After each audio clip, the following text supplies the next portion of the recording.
Sometimes life feels unbearably heavy. You try, you fail, you fall again, and a quiet voice inside whispers, maybe this is who I'll always be. Maybe I'll never rise again. It feels like everyone else is moving forward, while you are stuck in the same place carrying the same pain. But let me remind you, even the tallest tree began as a tiny seed buried in the dark. Growth takes time, strength takes patience, hope takes belief. And when that seed refuses to quit, it breaks the ground and reaches the sky. The story you're about to hear will show you that no matter how lost or broken you feel, you're never too far gone to rebuild. John had always been the kind of person who blended into the background, present but unseen, like a whisper in a crowded room. In school, he avoided raising his hand even when he knew the answer.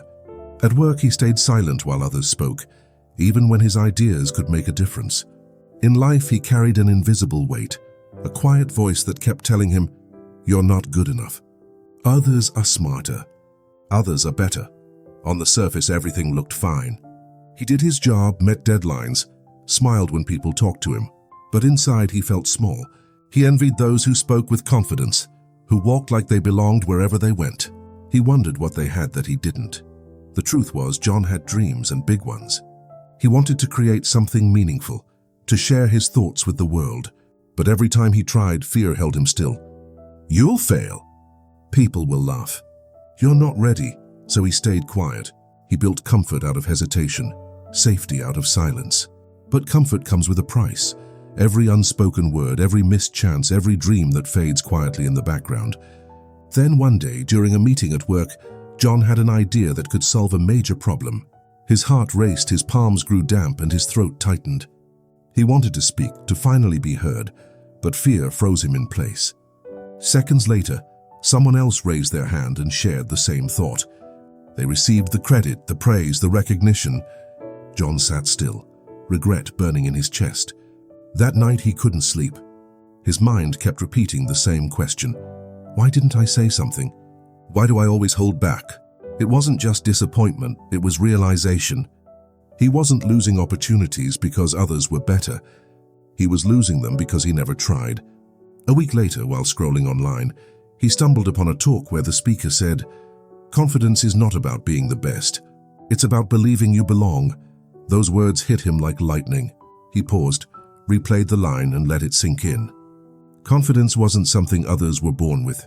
It was a choice. It didn't start with perfection. It started with belief. That simple truth cracked something open inside him. For the first time, John began to think, maybe I do belong. That night, John made a quiet promise to himself to stop letting fear speak louder than his potential. He wrote the words on a sticky note, "I belong here." The next morning, he tested it. During a small meeting, fear crept back, whispering the same doubts. But instead of staying silent, he repeated the phrase in his mind, "I belong here. My voice matters." His pulse quickened, his palms shook, but he opened his mouth anyway. His idea wasn't perfect, his voice trembled, but people listened. They nodded. Some even smiled. That moment changed everything. It wasn't about applause. It was about proof. Proof that he could act despite fear. That courage wasn't something you waited for. It was something you built. John realized confidence wasn't a destination. It was a decision made over and over again. Like a muscle, it strengthened every time he used it. That day, for the first time in his life, he didn't walk away with regret. He walked away with pride. He hadn't conquered fear, but he had learned how to move through it. From that day on, John practiced this new mindset. He started small, speaking up in group discussions, sharing ideas with friends, volunteering for small projects. Each time fear appeared, but he didn't run from it. He faced it with his quiet affirmation, "I belong." Slowly, his world began to shift. People started noticing his ideas. His boss began trusting him with bigger tasks. Co-workers sought his advice. Friends who once led the conversations now turned to him for perspective. For the first time, John felt seen, not because he changed who he was, but because he stopped hiding who he could be. He learned that confidence wasn't loud. It didn't demand attention. It simply showed up and spoke with belief. His progress wasn't instant, but it was real. Every time he pushed through fear, it grew smaller. Every time he spoke, his voice grew steadier. The man who once lived in the shadows was slowly stepping into his own light. And with each step he discovered something powerful. He had always belonged. He had just needed to believe it. Months later, John took the biggest leap of his life. He began a personal project he had dreamed of for years, something that once felt impossible. The work was difficult, and doubt visited him often, whispering the same old lines, "You'll fail. You're not ready." But this time he didn't listen. He had built proof that action was stronger than fear. Each small win became fuel for the next. The project began to grow, opening doors he never thought would open. For the first time, John felt alive, not because he had achieved something grand, but because he was finally living his truth. Confidence, he realized, wasn't about being fearless or flawless. It was about showing up even when your voice shakes. His story reminds us that the world doesn't belong to the loudest or the strongest.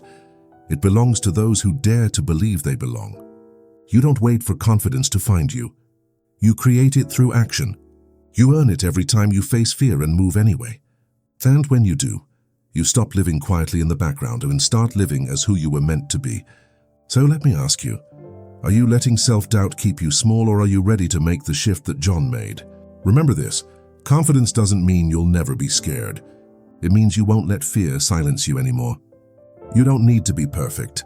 You don't need to be the best. You only need to believe you belong, because you do.